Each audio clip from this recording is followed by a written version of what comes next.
Hello दोस्तों, आप सभी देशवासियों को नर्सिंग डे और मदर डे की हार्दिक शुभकामनाएं। आपके लिए लाए हैं कुछ खास वीडियो जो आपके इन्फॉर्मेशन के लिए होने वाला है। तो चलिए स्टार्ट करते हैं वीडियो को। दोस्तों 12th क्लास के बाद नर्सिंग फील्ड में 3 कोर्स काफ़ी पॉपुलर है, एनएम, जीएनएम और बीएससी नर्सिंग। अब इन तीनों में से कौन बेहतर है, किसमें ज़्यादा जॉब अपॉर्चुनिटी है और किसे करने के बाद ज़्यादा वेतन मिलेगा, ये जानना आपके लिए बहुत ही ज़रूरी है। क्योंकि दोस्तों पढ़ लिख कर हर कोई अच्छी खासी नौकरी करना चाहता है और वो तभी मिलेगा जब आपने एक अच्छा कोर्स किया हो तो और आपको काम के बारे में एक प्रॉपर नॉलेज होगी। तो इसीलिए इन तीनों के बारे में अच्छे तरह से जानने के बाद ही डिसाइड किया जाएगा कि आपको कौन सा कोर्स करना चाहिए। दोस्तों एनएम और जीएनएम का कोर्स एक डिप्लोमा कोर्स है, लेकिन बीएससी नर्सिंग एक डिग्री कोर्स होता है।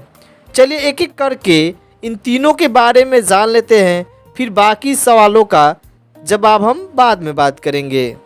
दोस्तों एएनएम का पूरा नाम है एक्सिलरी नर्स मिडवाइफरी होता है। दोस्तों ये एक डिप्लोमा कोर्स है जो कि 2 साल की ड्यूरेशन का होता है और जिसे 12th पास आर्ट और साइंस दोनों में कर सकते हैं। इन कोर्स में नर्सिंग से संबंधित सभी बेसिक चीज़ों के बारे में पढ़ाया जाता है। इस कोर्स को करने के बाद बनने वाली नर्स को एनएम नर्स कहते हैं, जो सिर्फ छोटे और गांव के क्लिनिकल हॉस्पिटल होते हैं उनमें काम करने को मिलते हैं इनको। दोस्तों जीएनएम का पूरा नाम होता है जनरल नर्स एंड मिडवाइफरी। तो यह 3 साल का कोर्स होता है जिसमें 6 महीने की इंटर्नशिप होती है। 12th में फिजिक्स, केमिस्ट्री और बायोलॉजी होना ज़रूरी है, तभी इस कोर्स में एडमिशन लिया जा सकता है। दोस्तों वही जीएनएम में एनएम कोर्स से ज़्यादा सिलेबस होता है। जीएनएम में पढ़ाई के साथ साथ प्रैक्टिकल भी ज़्यादा सिखाया जाता है और यही कारण है कि ज़्यादा बड़े बड़े हॉस्पिटल में जीएनएम नर्स ही देखने को मिलते हैं, तो उन्हें ही ज़्यादा प्रेफरेंस दिया जाता है। अगला बीएससी नर्सिंग। बीएससी नर्सिंग का पूरा नाम होता है bachelor of science in nursing. ANM और जीएनएम में जो सभी कुछ पढ़ाया जाता है उससे भी ज़्यादा बीएससी नर्सिंग का सिलेबस होता है। और दोस्तों एनएम कोर्स को हिंदी वाले भी आसानी से कर सकते हैं, लेकिन जीएनएम और बीएससी नर्सिंग के लिए इंग्लिश आनी ज़रूरी है, क्योंकि इन दोनों में सिलेबस इंग्लिश में ही होता है। अब जान लेते हैं कि आखिर इन तीनों का फ़ी कितना होता है।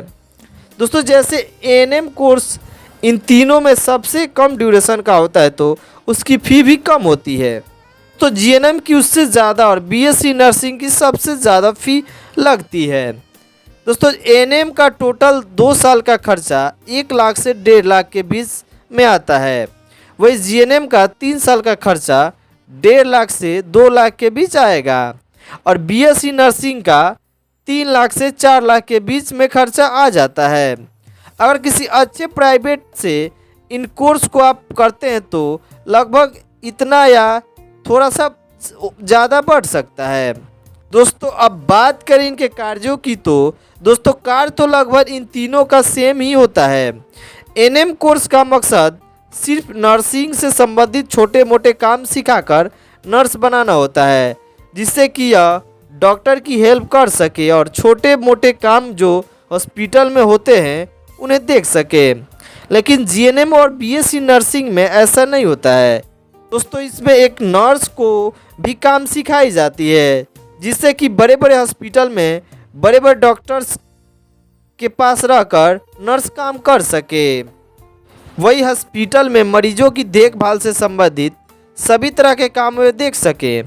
एक तरह से देखा जाए तो जीएनएम और बीएससी नर्सिंग वालों को बड़े बड़े हॉस्पिटल में एनएम से ज़्यादा प्रेफरेंस दी जाती है, इन्हें ज़्यादा पसंद किया जाता है। और वैसे दोस्तों इन तीनों के लिए नौकरी का कोई कभी नहीं है, अर्थात इसका कमी कभी नहीं हो सकता है। नर्स को कोई ना कोई काम नौकरी मिल ही जाती है, किसी न किसी हॉस्पिटल में इनको नौकरी मिल ही जाती है।